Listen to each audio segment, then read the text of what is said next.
Bam, bam, bam, bam, badam, bam, bam, bam, bam, badam, bam, bam, bam, bam, badam, bam.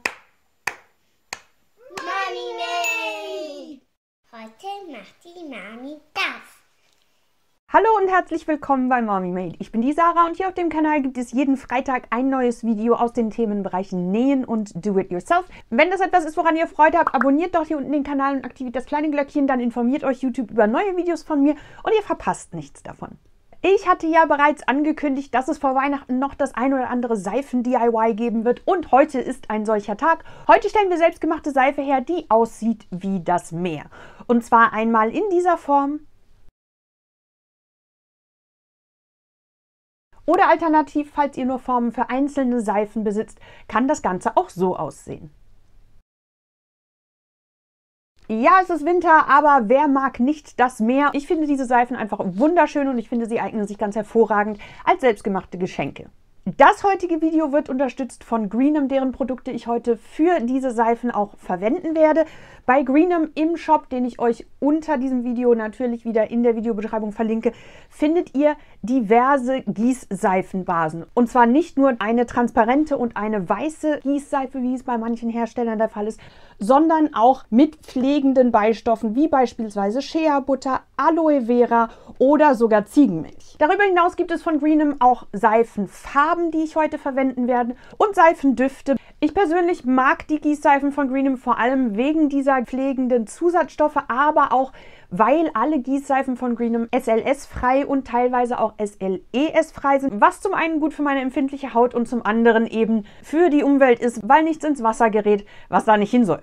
Die Verarbeitung ist bei allen genannten Gießseifenbasen die gleiche und denkbar einfach.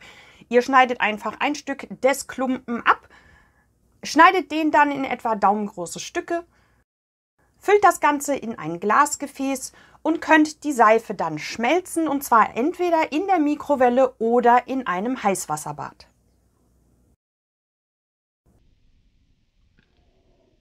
Für das heutige DIY braucht ihr eine solche Silikon-Kastenform. Ich habe hier eine etwas kleinere aus sehr festem Silikon. Die größeren Kastenformen sind oft aus weicherem Silikon, haben zur Stabilisierung aber nochmal einen solchen Holzrahmen drumherum. Die Verwendung ist im Endeffekt das gleiche. Man schichtet die Gießseifen darin auf und schneidet diesen Block hinterher in Scheiben, die dann im Resultat zu einzelnen Seifen diesen Formats führen. Auf diese Art und Weise bekommt ihr aus einer Produktion gleich mehrere Seifen raus. Wer eine solche Kastenform zum Seifengießen nicht hat und jetzt für dieses DIY auch nicht extra anschaffen möchte, sondern vielleicht schon Silikonformen für einzelne Seifen zu Hause hat, ich zeige euch heute auch eine Variante, wie ihr mit diesen einzelnen Formen eine Meeresseife kreieren könnt. Für unser Meer brauchen wir heute eine transparente und auch eine weiße Gießseife. Ich verwende sehr gerne die mit Shea-Butter. Und außerdem Seifenfarben, für dieses DIY natürlich primär die Farbrichtungen Blau und Grün. Wer möchte, kann seiner Seife natürlich auch Duftöle hinzufügen, die ich euch ebenfalls verlinke. Alternativ zu Seifenduftölen könnt ihr ätherische Öle verwenden, die ihr eventuell zu Hause habt. Mit den Farben färben wir primär die transparente Gießseife ein. Die weiße brauchen wir für den Meeresschaum. Fehlt also noch der Sand, den ich mir mit der weißen Gießseife und etwas Heilerde zusammengerührt habe. Davon abgesehen braucht ihr natürlich verschiedene Gefäße, in denen ihr die Seife schmelzen könnt. Irgendetwas zum Rühren. Ich habe mit solchen kleinen Holzstäbchen gute Erfahrungen gemacht. Und grundsätzlich bei Gießseifen-DIYs, bei denen ihr verschiedene Schichten miteinander kombinieren möchtet, bietet es sich immer an, so etwas parat zu haben, ein Hygienespray, wie wir es seit Corona sicherlich alle irgendwie zu Hause haben. Denn damit lassen sich verschiedene Gießseifenschichten, auch wenn sie trocken sind, wunderbar aneinander befestigen. Und jetzt zeige ich euch, wie wir unsere Meeresseife machen. Viel Spaß! Wir bauen das Ganze hier von unten nach oben auf und beginnen dabei mit dem Sand. Dafür habe ich mir etwas weiße Gießseife geschmolzen und mit etwas Heilerde vermischt. Wenn das Ganze gut verrührt ist, bildet das unsere erste Schicht, die in etwa so 2 cm hoch sein sollte. Wir können das theoretisch einfach so stehen lassen.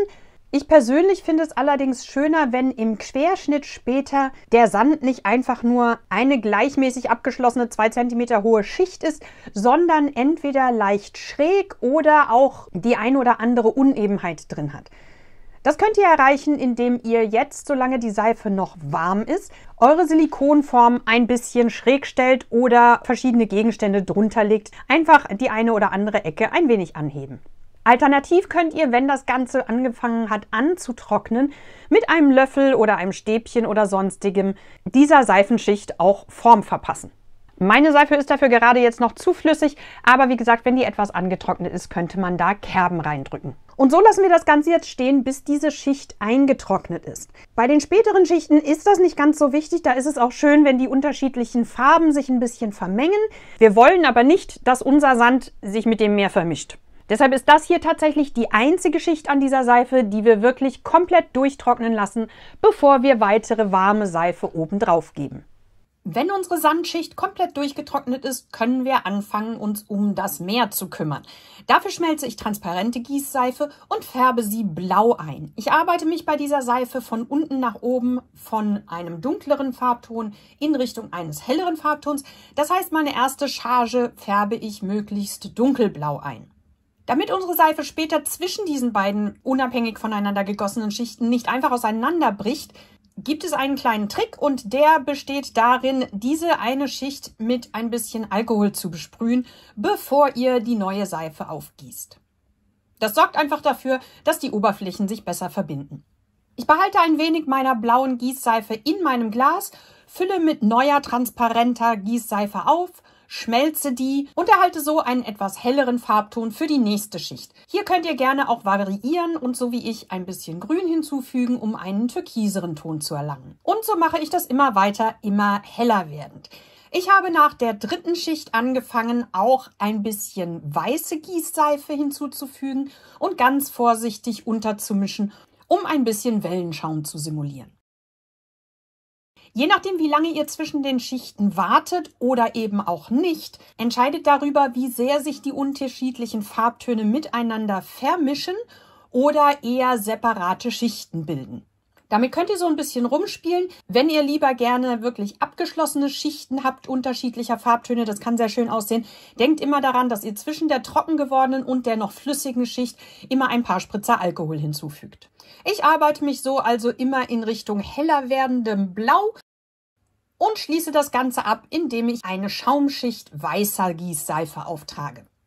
Und jetzt heißt es geduldig sein, denn das hier muss, bevor wir es aus der Silikonform lösen, komplett durchtrocknen. Ich warte mit sowas, wenn ich die Zeit dafür habe, in der Regel bis zum nächsten Tag. Ihr könnt aber natürlich auch immer mal von außen anfassen und tasten, ob es noch warm ist oder schon abgekühlt. Ich denke, das könnte durchaus auch schon nach 4 bis 6 Stunden der Fall sein. Wenn das Ganze durchgetrocknet ist, könnt ihr vorsichtig die Seiten der Silikonform anlösen und euren Seifenblock dann vorsichtig entnehmen. Und jetzt bekommt ihr schon mal einen ersten Eindruck, wie das Ganze geworden ist. Alles, was ihr jetzt noch machen müsst, ist, diesen Block in etwa gleich große Scheiben zu schneiden. Ich habe bei der Meeresseife festgestellt, dass das besser funktioniert, wenn man es von der Sandseite her tut. Sollte es euch passieren, dass euch beim Scheibenschneiden eine eurer Scheiben an diesen unterschiedlichen Seifenschichten des Meeres auseinanderbricht, nicht in Panik geraten, das lässt sich problemlos reparieren. Und zwar ähnlich wie beim Töpfern ritzen wir beide Seiten mit einem Messer an, sprühen hier nochmal unseren Alkohol drauf und pressen dann beide Teile fest aneinander. Nicht wundern, am Anfang ist das noch sehr, sehr rutschig, aber glaubt mir, diese Alkoholgeschichte funktioniert wirklich. Wenn das wieder durchgetrocknet ist, hält das bombenfest. Und so sieht eure fertige Meeresseife jetzt beispielsweise aus. Im Falle der Einseifen-Silikonform müssen wir unsere Schichten umgekehrt schichten, denn das, was wir zu unterst reinfüllen, ist ja hinterher die Oberfläche der Seife. Das heißt, in diesem Falle fangen wir mit dem Meer an und enden mit dem Strand, also dem Sand. Und auch hier stellen wir uns die Form ein wenig schräg, indem wir beispielsweise einen Löffel unter eine Seite legen. Dann beginne ich meine Seife, indem ich ein wenig klare Gießseife schmelze und sie leicht blau färbe. Und ein bisschen weiße halte ich ebenfalls bereit. So, ich fülle als erstes nur ein kleines bisschen von der blauen Seife ein und tröpfle ein wenig von der weißen Seife an den Rand, verteile die. Das ist quasi der Rand meiner Welle. Jetzt färbe ich mir meinen nächsten Ton gerne wieder mit ein bisschen Grün, ein bisschen Blau, ein wenig dunkler als die erste Schicht und mache auch hier an den Rand meiner Schicht wieder ein bisschen weißen Schaum. So geht das immer weiter. Die Blau- bzw. Türkis- oder Grüntöne könnt ihr ganz nach Gusto zusammenrühren und variieren. Erfahrungsgemäß ist es bei diesen Einseifenformen besser, nicht allzu dunkel einzufärben, weil ihr die unterschiedlichen Farbnuancen sonst später nicht so gut sehen könnt. Auch hier könnt ihr natürlich zwischendrin mit der weißen Seife kleine Swirls bis in den hinteren Teil auch ziehen. Das muss nicht immer nur vorne am Rand sein, dass es aussieht wie der Rand einer Welle. Das könnt ihr handhaben, wie ihr möchtet. Wenn ihr zwischendrin Schichten antrocknen lasst, auch hier wieder der Hinweis, dass ihr dann, bevor ihr neue, warme, flüssige Seife aufgießt, die obere fest gewordene Schicht ein bisschen mit Alkohol besprüht.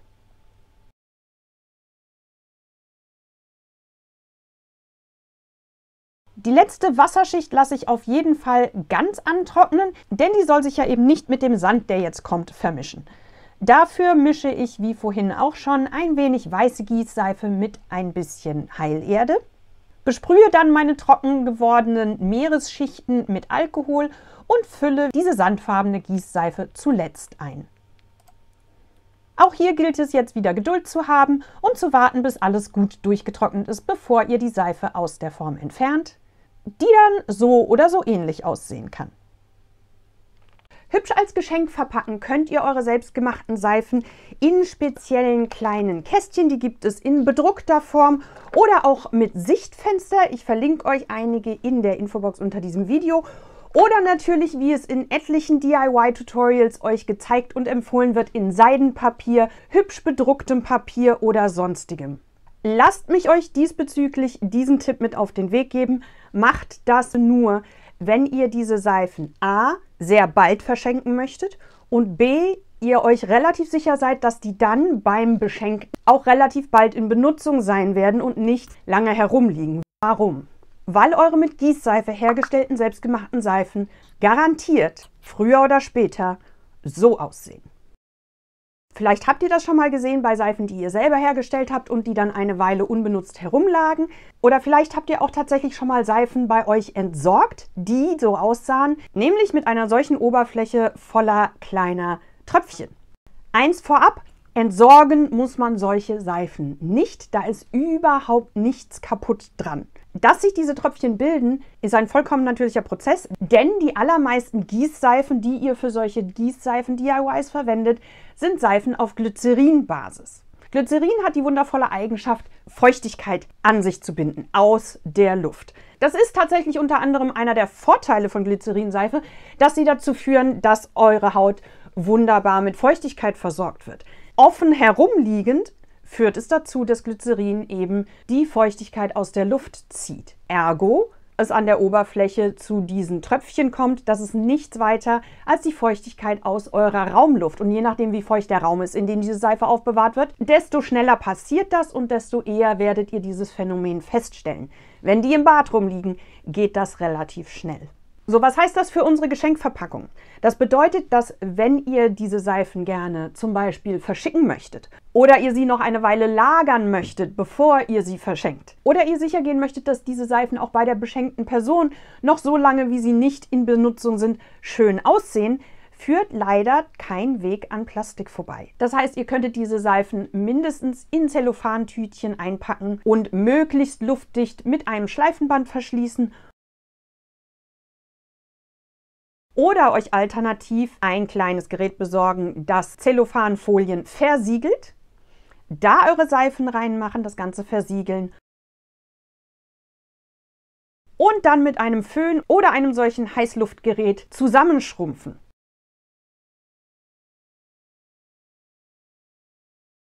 Im Resultat sieht das Ganze dann so aus, eure Seife ist luftdicht verpackt.